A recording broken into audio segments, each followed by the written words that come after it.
Good morning, students. Welcome back. Today we are going to start our first chapter of history, that is the rise of nationalism in Europe. Today the subtopics which we are going to cover are introduction. Under this subtopic we will come to know about the painting of an artist who was belonging to France, whose name was Frederick Sorio. How his painting gave motivation and inspiration to different people of different countries for getting their rights, or we can say for getting their independence back. Second subtopic is French Revolution and the idea of nation. Students, under this subtopic we will come to know about the significant role of French Revolution in history. How this revolution became a great source of motivation and inspiration for different people of different countries. So they started fighting against wrong in their society or in their country and to get their independence back. Next is the role of Napoleon in France. Students, under this subtopic will come to know about the important role of Napoleon in France. What kind of changes he brought in his administration, what kind of changes he brought in society for the goodness and welfare of the people. Next is the rise of nationalism in Europe. Under this subtopic, we will come to know how people of country Europe got motivation and inspiration for getting their independence back. How they stood together against wrong which was going on in the society and finally got success to have their independence. Next is the aristocracy and the new middle class. Students, under this subtopic we will come to know about a specific group who which was known as aristocratic group of the people, where people were rich and wealthy but never thought about the goodness and welfare of the common people. Along with that, we will come to know about a new middle class in Europe which was belonging to the group of peasants specially. We will add here one more thing which was related to the growth of industrialization in Europe, especially Western and East Europe. And at last, we will discuss with the help of our last subtopic, why did liberal nationalism stand for? Here we will come to know about the meaning of liberalism regarding nationalism in Europe. And the meaning of liberalism is freedom. So let's start with the first subtopic, which is introduction. Students, under introduction, we will discuss about the painting of Frederick Sorio. In 1848, he drew a beautiful painting where people of America, men and women especially, they were moving together towards the Statue of Liberty. This painting became a kind of a great source of motivation and inspiration for different people of different countries. When they saw this painting, they got a kind of energy to stand against wrong in their country and to get their independence back. Then another painting was there where Statue of Liberty had two things in hand. In first hand, there was a kind of torch of enlightenment, means true knowledge, and in another hand there was charters of rights, means the list of rules and regulations for the people, so that with the help of those rules and regulations, people could become able to have a good life. Then the people of different countries got motivation and inspiration with the help of French Revolution, especially Austria, Germany, Holland, Italy.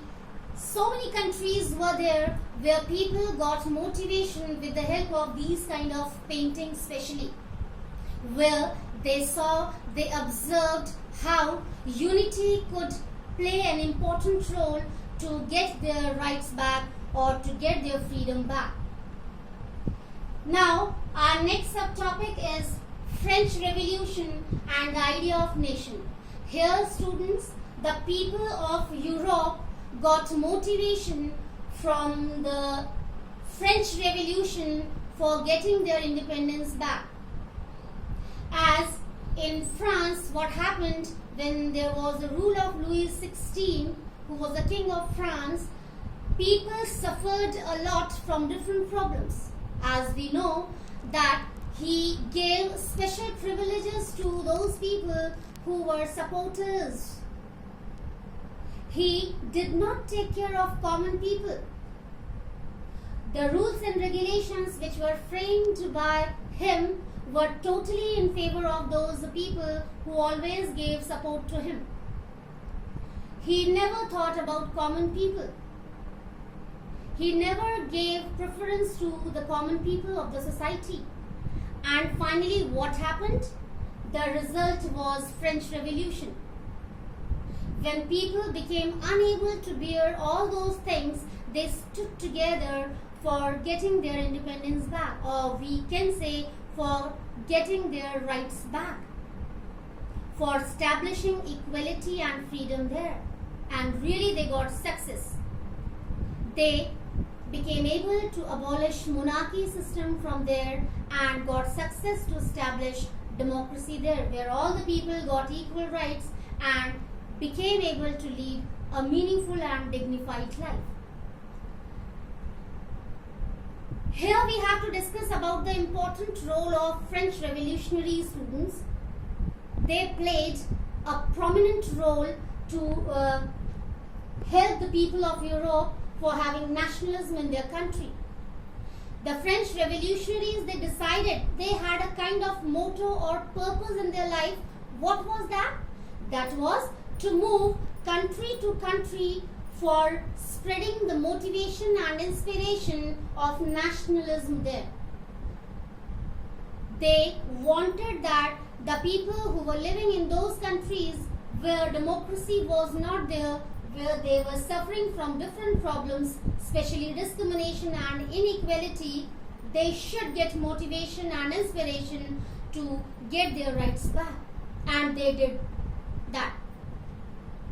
Now, we have to come to know here the role of middle class. During French Revolution, the people who were belonging to middle class, they also played an important role. Students, in your previous class in history, you read that the people of middle class who were well educated, who knew very well how to read and write, they established many clubs. Jacobin Club was the famous club. They became the members of those clubs where they used to write news articles in magazines and newspapers as the source of inspiration and motivation for having nationalism. They gave motivation to different people in the society to be the part of those clubs. Along with that, they helped to those people also, students who were unable to read and write. How?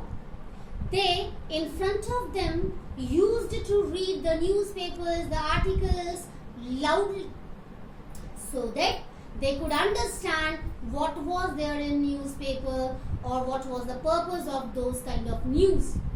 And really, there was a great impact on the society.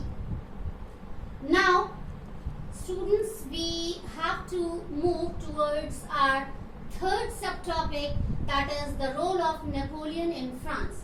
Here, we will discuss about the different changes which were brought by Napoleon in the society of France. What did he do for bringing these changes? We have to discuss in this subtopic. Napoleon took different steps to bring positive changes in the society of France. What were those changes? We have to discuss here. First, which is very important to know, that is, he brought equality and liberty for all the people of France equally.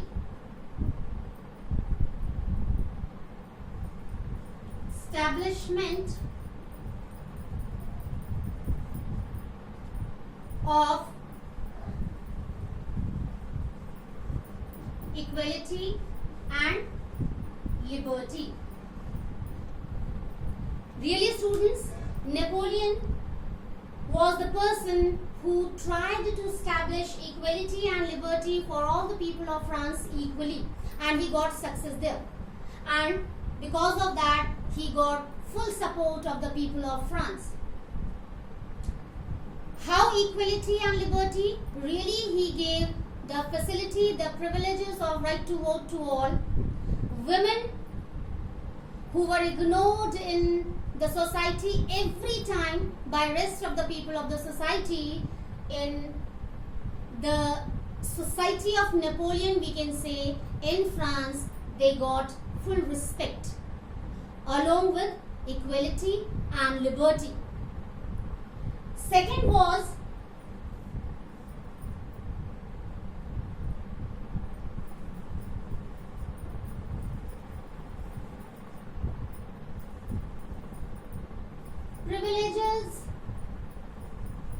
privileges for traders or businessmen. Really, students, Napoleon gave privileges to businessmen and traders also because he knew very well these people were a kind of a foundation of the economic status of his country. So, what kind of privileges these businessmen or traders got in the society of Napoleon in France? They had a very good facility of transportation to carry their goods from one place to another place. Very good network of roads was there in France, so that the businessmen and traders could be able to carry their things from one place to another place smoothly or easily. Along with that, they had standard measures there. Proper weight system was there. One currency was there, which helped a lot for enhancing or increasing the economic status of France. Reduction was there in different barriers for trades or business, which helped a lot to these businessmen and traders to develop their trade or business easily in France. Next was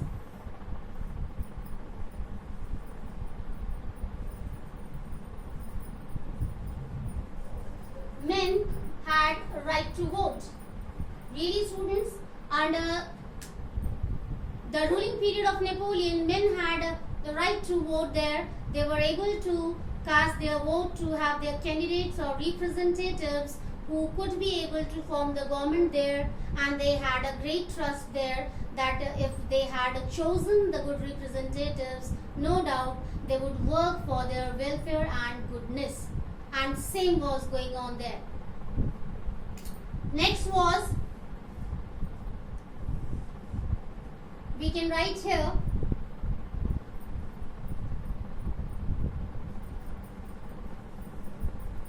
we have already discussed here, weight, standard measures,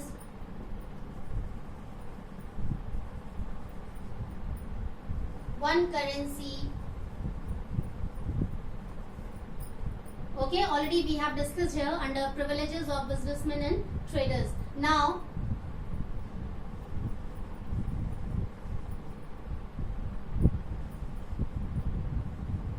respect to women in society. This also we have already discussed, even then I am writing here as a point. Yes, in the society of France under the ruling period of Napoleon, women got full respect there. They were free to work, they were free to vote, they were free to enjoy their rights there. Or finally we can say they had all those things which were enjoyed by men in the society. Now students, again here we have to discuss about the role of French army also, as in our previous subtopic we discussed about the role of French revolutionaries there, how they decided to move from country to country for spreading the motivation and inspiration for the people of different countries to get their independence back. So here French army also played an important role. Army people moved to Holland where they were welcomed by the people of Holland nicely. But students in Holland, that duration of welcoming the people of French army, it was not going on too long. The administration of Holland was totally corrupt. There were so many errors in the administration of Holland which was not possible for a French army or French revolutionaries to eradicate rapidly. What were those errors? There was a great increase in taxation. Extraction of revenue was too much there. People of Holland, they were not able to pay that revenue. Second was, there was a kind of a dictatorship. Most of the power, or we can say the whole power, was in the hand of army. Now students, we have to move our next subtopic, that is the rise of nationalism in Europe. Under this subtopic, we will come to know how the people of Europe got motivation to stand against wrong in their country and to get their rights or all the facilities to enjoy in their society.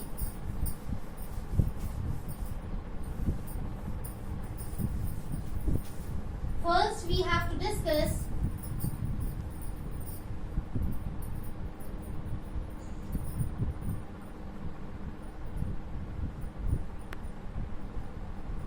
the rise of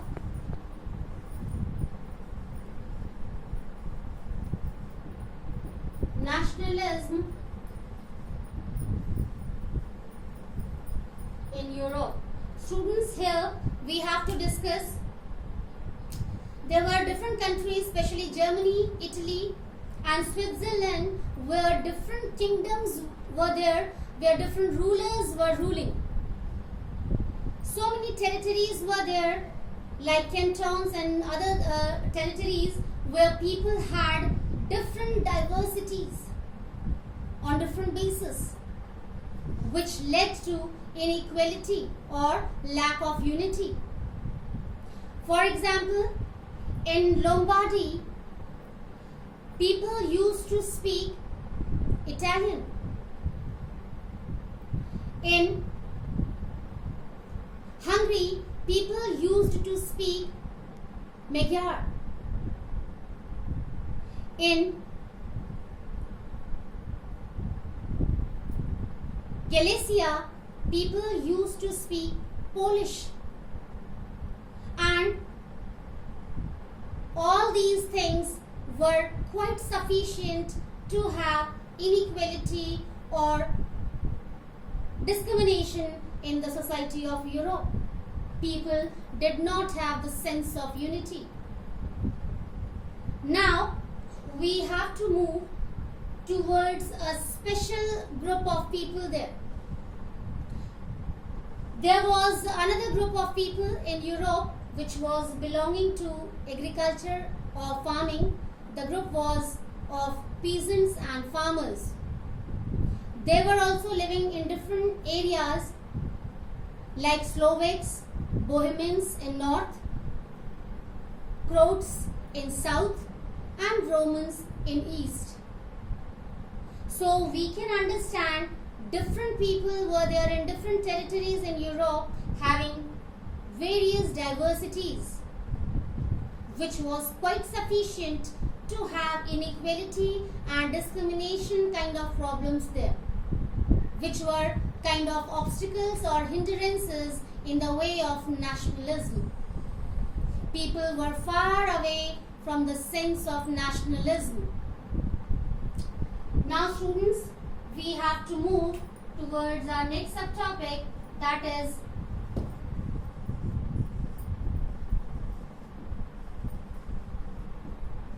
aristocracy and the new middle class. Students in Europe, there was a group of aristocratic group of people who were very rich and wealthy, but they were less in number. They were the part of minority there, and they had a kind of good relationship among themselves on the basis of matrimonial relationship. They did not have a kind of sense or attention towards the rest of the people of the society of France. They did not bother about the common people in the society of France. Along with that, there was a group of people who were peasants and farmers. All the people were not landlords or big merchants. Few people were big landlords. They had big pieces of land there.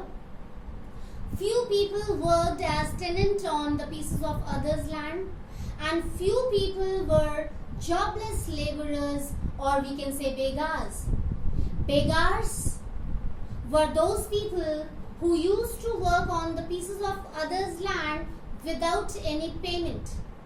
Might be they became able to repay the money which they took from these landlords in the form of loan. So in return, they were supposed to work on their pieces of land without any payment. Now students, along with these things, at that time in Western and East Europe, there was a kind of a growth in the field of industrialization. So many industries and factories were going to be established in Western and Eastern Europe. There was a new group of people which was known as working population. There we can include big businessmen, industrialists and workers. Some professionals were also there. So these people were well educated and became able to spread the motivation and inspiration of nationalism among the people of the society. Now students, we are moving towards our last subtopic, that is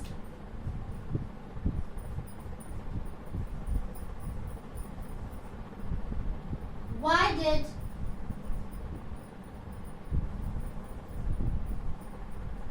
liberal nationalism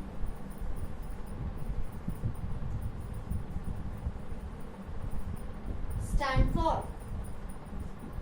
Students, here we have